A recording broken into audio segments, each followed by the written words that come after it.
നമ്മളൊക്കെ സ്കൂളിൽ രാജ്യങ്ങളെക്കുറിച്ച് പഠിച്ച കാര്യങ്ങളുണ്ടല്ലോ.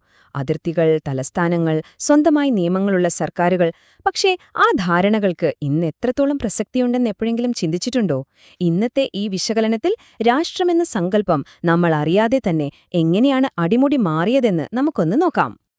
ഒന്ന് ആലോചിച്ചു നോക്കിക്കേ, നമ്മൾ പഠിച്ച പാഠപുസ്തകങ്ങളിലെ അറിവുകൾ വെച്ച് ഇന്നത്തെ ലോകത്തെ ശരിക്കും മനസ്സിലാക്കാൻ പറ്റുമോ? ഒരുപക്ഷേയില്ല. ഈ മാറ്റത്തിന് പിന്നിലെ കാരണങ്ങൾ എന്തൊക്കെയാണെന്ന് നമുക്ക് ഒരുമിച്ച് അന്വേഷിക്കാം. ശരി, അപ്പൊ നമുക്ക് തുടങ്ങാം.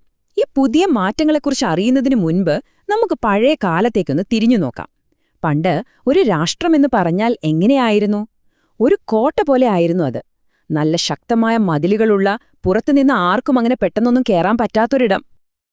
അതായത് ആ കാലത്ത് ഒരു രാജ്യം എന്ന് വെച്ചാൽ അതിന്റെ അതിർത്തിക്കുള്ളിൽ ചോദ്യം ചെയ്യപ്പെടാത്ത അധികാരമുള്ള ഒരു ശക്തിയായിരുന്നു. നിയമം നടപ്പാക്കാനും സമാധാനം നിലനിർത്താനും അവർക്ക് പൂർണ്ണ സ്വാതന്ത്ര്യമുണ്ടായിരുന്നു. പുറത്തുനിന്നുള്ള ഒരു ശക്തിക്കും അവരുടെ കാര്യങ്ങളിൽ ഇടപെടാൻ അവകാശമില്ല. അതായിരുന്നു അവിടത്തെ നിയമം. അപ്പോ ഈ കോട്ടയെ താങ്ങി നിർത്തിയിരുന്ന തൂണുകൾ എന്തൊക്കെയായിരുന്നു? 1. ചോദ്യം ചെയ്യാനാകാത്ത പരമാധികാരം. 2. പുറം ലോകത്തെ അധികം ആശ്രയിക്കാത്ത സ്വന്തമായ ഒരു സമ്പദ്വ്യവസ്ഥ. പിന്നെ എല്ലാ തീരുമാനങ്ങളും എടുക്കുന്ന ഒരു കേന്ദ്ര സർക്കാർ. രാജ്യരക്ഷയും നിയമപാലനവും മാത്രമായിരുന്നു അവരുടെ പ്രധാന ലക്ഷ്യങ്ങൾ. ചുരുക്കി പറഞ്ഞാൽ എല്ലാം നിയന്ത്രിക്കുന്ന സ്വയം പര്യാപ്തമായ ഒരു അടഞ്ഞ സംവിധാനം. എന്നാൽ ഈ കോട്ടയുടെ മതിലുകൾക്ക് വിള്ളൽ വീഴാൻ അധികകാലം വേണ്ടിവന്നില്ല. അതെങ്ങനെ സംഭവിച്ചുവെന്നല്ലേ നമുക്ക് നോക്കാം. പക്ഷേ ഏതൊരു കോട്ടയ്ക്കും എത്ര കാലം ഒറ്റയ്ക്ക് നിൽക്കാനാവും, അല്ലേ? പുറം ലോകത്ത് ചില പുതിയ ശക്തികള് രൂപം കൊള്ളുന്നുണ്ടായിരുന്നു. ഈ കോട്ടയുടെ അടിത്തറ തന്നെ ഇളക്കാൻ പോന്ന അത്രയും ശക്തമായ ചില മാറ്റങ്ങൾ എന്തൊക്കെയായിരുന്നു അവ? ഈ മാറ്റങ്ങളുടെയെല്ലാം ഏറ്റവും മുന്നിൽ നിന്നത്, അല്ലെങ്കിൽ എഞ്ചിൻ എന്നു പറയാവുന്നത്, ആഗോളവൽക്കരണമായിരുന്നു. ലോകം ഒരു ചെറിയ ഗ്രാമം പോലെ പരസ്പരം ബന്ധിപ്പിക്കപ്പെട്ടപ്പോൾ ആർക്കും ഒറ്റയ്ക്ക് മാറി നിൽക്കാൻ പറ്റാത്തൊരവസ്ഥ വന്നു. അപ്പോ ഈ ആഗോളവൽക്കരണം എങ്ങനെയാണ് രാജ്യങ്ങളുടെ അധികാരത്തെ കുറച്ചത് എന്ന് നോക്കാം. ആദ്യം തന്നെ അതിർത്തി കടന്ന് വലിയ കമ്പനികൾ വന്നു. അവർ രാജ്യങ്ങളുടെ സമ്പദ്വ്യവസ്ഥയെ നിയന്ത്രിക്കാൻ തുടങ്ങി. അതോടൊപ്പം തന്നെ world trade organisation, IMF, UN പോലുള്ള അന്താരാഷ്ട്ര സംഘടനകൾ പുതിയ നിയമങ്ങൾ കൊണ്ടുവന്നു. അതോടെ ഒരു രാജ്യത്തിന് സ്വന്തം സാമ്പത്തിക കാര്യങ്ങളിൽ പോലും പൂർണ്ണമായി തീരുമാനമെടുക്കാൻ കഴിയാതെയായി. ഒരു വശത്ത് ആഗോളവൽക്കരണം, പക്ഷെ മറുവശത്ത് അതിലും വലിയൊരു കൊടുങ്കാറ്റായിട്ടാണ് ടെക്നോളജി, പ്രത്യേകിച്ച് ഇന്റർനെറ്റ് വന്നത്. അത് ശരിക്കും കളിയുടെ നിയമങ്ങളെല്ലാം മാറ്റിമറിച്ചു.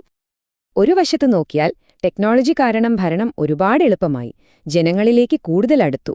ഓൺലൈൻ സേവനങ്ങൾ, പരാതിപ്പെടാനുള്ള സൗകര്യങ്ങൾ എല്ലാം വിരൽത്തുമ്പിലായി. പക്ഷേ ഇതേ ടെക്നോളജി തന്നെ പുതിയ തലവേദനകളും ഉണ്ടാക്കി. വ്യാജവാർത്തകൾ, സൈബർ ആക്രമണങ്ങൾ, പൗരന്മാരുടെ സ്വകാര്യതയിലുള്ള കടന്നുകയറ്റം, അങ്ങനെ ഒരുപാട് പുതിയ വെല്ലുവിളികൾ മുന്നിൽ വന്നു. ഇനി മൂന്നാമത്തെ ഒരു ശക്തിയെപ്പറ്റി പറയാം.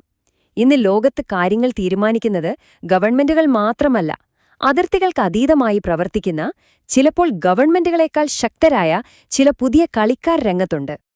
അപ്പോ ആരാണ് ഈ പുതിയ ശക്തികളെന്ന് ചോദിച്ചാൽ, ഗൂഗിൾ, ഫേസ്ബുക്ക്, ആമസോൺ പോലുള്ള ഭീമൻ കമ്പനികളെ പറ്റിയൊന്ന് ആലോചിച്ചു നോക്കൂ. അവരുടെയൊക്കെ തീരുമാനങ്ങൾ പലപ്പോഴും ഒരു രാജ്യത്തിന്റെ നയങ്ങളെ വരെ സ്വാധീനിക്കും. അതുമാത്രമല്ല, ആംനസ്റ്റി ഇന്റർനാഷണൽ പോലുള്ള മനുഷ്യാവകാശ സംഘടനകൾ, പരിസ്ഥിതിക്ക് വേണ്ടി പോരാടുന്ന ഗ്രീൻപീസ് പോലുള്ള പ്രസ്ഥാനങ്ങൾ, എന്തിന് ആഗോള ഭീകര സംഘടനകൾ പോലും ഇന്ന് ലോക നയങ്ങളെ സ്വാധീനിക്കുന്നുണ്ട്. ചുരുക്കത്തിൽ അധികാരം ഒരു കേന്ദ്രത്തിൽ നിന്ന് പല കൈകളിലേക്ക് മാറിയിരിക്കുന്നു. ഈ ചോദ്യം ശരിക്കും നമ്മളെ ഒരു വലിയ സത്യത്തിലേക്കാണ് കൊണ്ടുവരുന്നത്. കോവിഡ് പോലുള്ള ഒരു മഹാമാരിയെ ഒരു രാജ്യത്തിന് തനിച്ചു തോൽപ്പിക്കാൻ കഴിയുമോ? കാലാവസ്ഥാ വ്യതിയാനത്തെ തടയാൻ ഒരു രാജ്യത്തിന് മാത്രം സാധിക്കുമോ? ഇല്ല, ഒരിക്കലുമില്ല.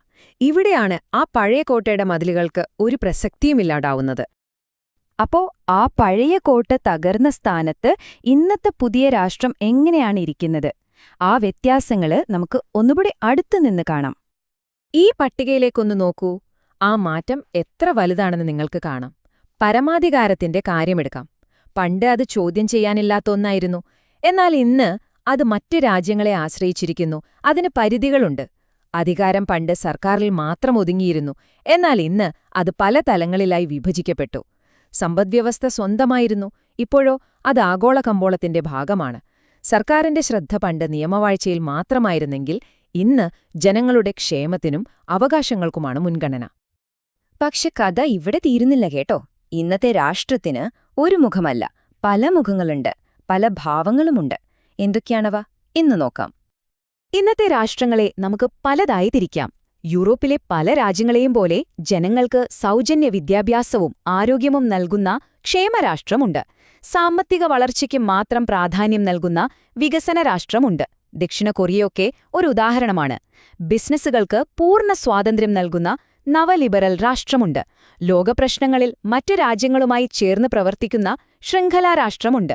പിന്നെ ഭരണം എളുപ്പമാക്കാൻ സാങ്കേതികവിദ്യ ഉപയോഗിക്കുന്ന ഡിജിറ്റൽ രാഷ്ട്രം. നമ്മുടെ ഡിജിറ്റൽ ഇന്ത്യയൊക്കെ ഇതിനൊരു ഉദാഹരണമായിട്ട് പറയാം. ഒരു രാജ്യം തന്നെ ഇവയിൽ പലതുമാകാമെന്നതാണ് ഇതിലെ ഏറ്റവും രസകരമായ കാര്യം.